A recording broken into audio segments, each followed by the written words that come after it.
Hello, Ms. Lara. Thank you for agreeing to interview with me for my GOA project. So today, my topic for my GOA project is about gender inequality in the workplace, and I'm going to be asking you some questions about yourself and about your thoughts about the issue and its prevalence in Jordan. So first of all, can you please introduce yourself? Yes, my name is Lara and I'm a chemistry teacher, and I have been teaching for the past 25 years in Jordanian schools. Can you please describe your past experiences in work?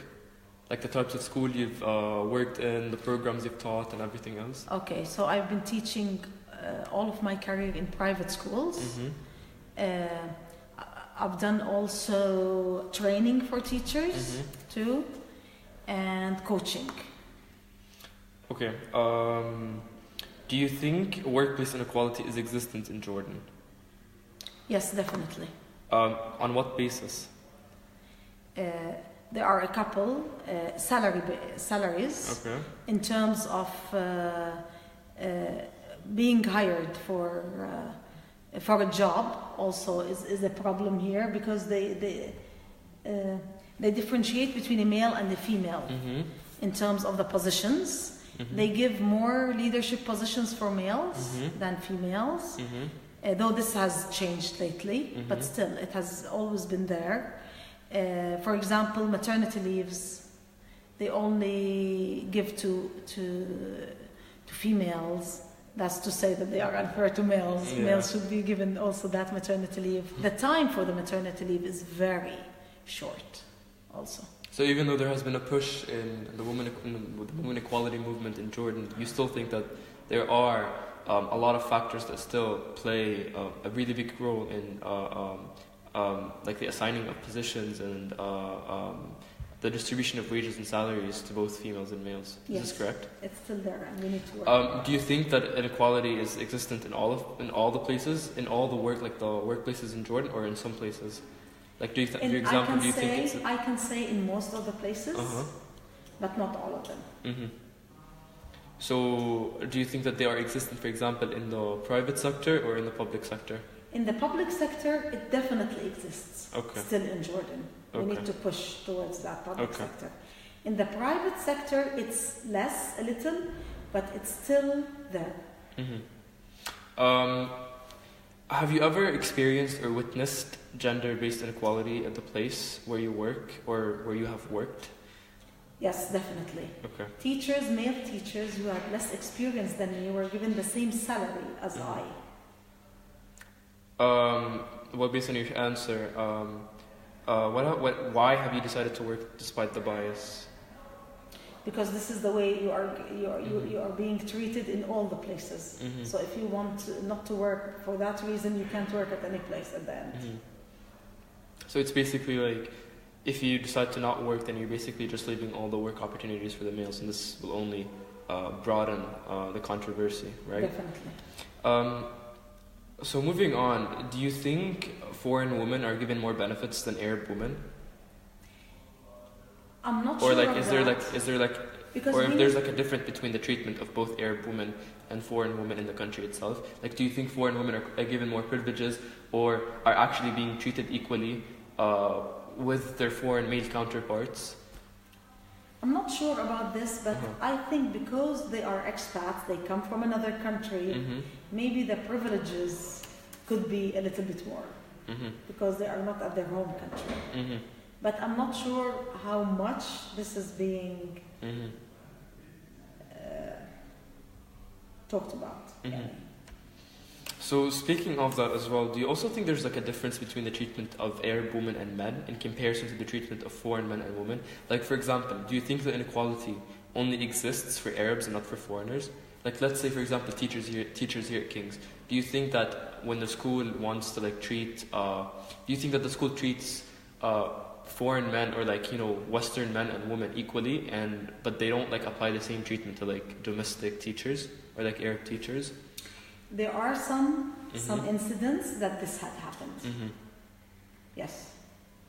There have been some incidents that the local teachers are taken for granted, or by expats they try to give them what they want, and this is not for the school.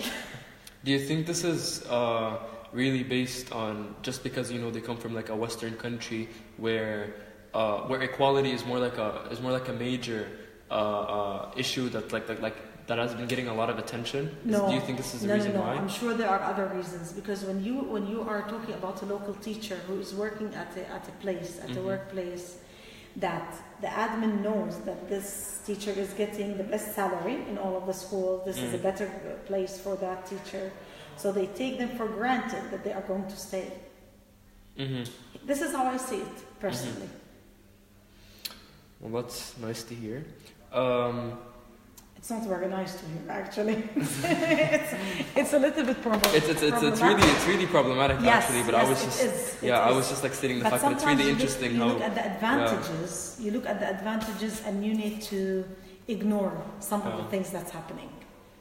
I just think it's really quite interesting to hear how a lot of the private, not necessarily the schools, but like how much of the private sector works here, or like how it really functions here in Jordan, where the privilege or the interest is always given to Westerners or people who come from like expatriates, basically, than to free up a lot of opportunities for domestic people. Like they don't have the same treatment. This is in my opinion, but no, I think it's true in some workplaces. They underestimate domestic people. Though some locals, domestic people are much better. Just give them the chance. They don't give them that chance. And this idea about that everyone that comes from the other country is better than us should be eliminated with time. We should work towards it. I think it's really one of the biggest factors in determining and that actually contribute to this such inequality. And you know something, if you want now, let's say those expats, they have more skills, or they have different skills that domestic people do not have. So bring that domestic people that is good at what he is doing, and teach him, guide him, let him know more. Yeah, that's a really nice way to try to incorporate change or catalyze change in the community. Give them the chance. Yeah, I mean, this is what the project is all about. Basically, I'm just collecting data and collecting opinions and everything, so I could draw conclusions from these data and opinions. So basically, the end goal of this project is just for me to try to catalyze change in the community that I'm living in. So basically researching a local community, and at the same time, my research should help me account for change in the community. So basically, solutions. How can you make that change? So based on your experience, what you've seen, and everything else, why do you think the workplace inequality exists in the Middle East, or particularly Jordan? It's cultural. Okay. It's religious. In Jordan, cultural and religious, and people need to change the way they think. I've actually interviewed Mr. Bakr. He's he's a faculty member. He teaches religion, Islamic theology, and Middle Eastern studies. And what he said was that he actually thinks that a lot of people justify their actions by religion when they really don't know anything about religion. When they don't know. What they do, like go any place in Jordan. Okay, it's religion that is guiding those people. Exactly. It's religion. Culture, if you think about the culture, our culture was not like this. It was more open. Okay? They, as you said, they put it on the religion. So for example, what he said was that religion really condemns these kinds of practices, but people, because people aren't really educated enough, or they're not really knowledgeable about this these aspects of religion, they always justify their actions with religion. And I wanted to see, because you mentioned religion was a factor that determines inequality, and I wanted to hear your opinions about that. I think men, they take it to their advantage. It's the way they were brought up. It's the culture. It's the way of living. It's basically the way of living. They want to be dominant. They want to be in charge. It has always been like this. And even when you look at families where the females are more free, still a male always wants to dominate. It's not acceptable. Even the females, they believe that men should dominate. Anyway, I think it's a bigger problem than we think. Yeah, it's a really controversial issue. It's a bigger problem.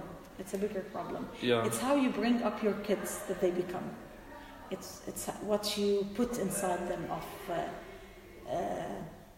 ethics and you know what I mean? It's a really controversial issue that needs a lot of work to try to eradicate. And since speaking of eradicating issues, how do you think we can rectify the issue? Again, education. Mm-hmm. Education not only in terms of that we want equality, gender equality, education about that we are all humans, and a female can do the work of a male if she is given that chance. If you educate her the same, if you expose her the same. So you've mentioned education, and I was wondering whether you think that, for example, specific classes about social equality issues should be provided or be given like in a mandatory form for into people to like understand. Yeah, for example, Definitely. Because I never see, like, I've been to 4 different high schools, and I've never seen a school that like teaches a class about social equality issues or anything like that, except for like on GOA. It's not about a lesson on social equality. It's about integrating topics where both males and females are equal. For example, a paragraph that talks about a mother and a father that are working. Yeah. Just give them the right that they are both doing their best to provide for their families. And this will, with time, grow in the kids that they are reading this. That it's both. It's the mother and the father are doing the same thing. It's not only the father. And so integrating these topics in sciences, in social studies, in Arabic, in English, is what's going to lead us to that point where there is an understanding of the gender equality. It's not about giving a lesson that we should treat females like males. It's not like this. It can't happen like this. Yeah, that's really interesting. Integrate it. It's really interesting because I never thought about it this way. Because the way I thought about it was always like, oh, we should like, campaign for raising awareness or anything like that. But then when basically our targets are as simple as the youth. Yes. Yeah. And you start with little kids in kindergarten. Yeah. When you look at the Jordanian books, have you seen the older books? Yeah. For example, the man is reading the newspaper, the mother is only making the dishes. The man is out, the mother is sitting on a chair inside the house. The woman is cooking, the father is playing with his kids. Yeah, I agree with you. Yeah. They have started to change. A lot of the gender norms that are existent in the education system, especially those that are taught at a very young age, because I've been in kindergarten and I've experienced this. We've read a lot of books about about what it really means to be a family, and how all of these gender norms played a role in me figuring out what a man should do and a woman should not do. And I think I agree with you. Yeah, I really think. Start with education, change the curriculum. Yeah. Change the way we teach. Well, thank you so much, Lara. Thank you, Abdullah. That has been very interesting. Yeah. Thank you, miss. Let me see your results. I would love to read it. So.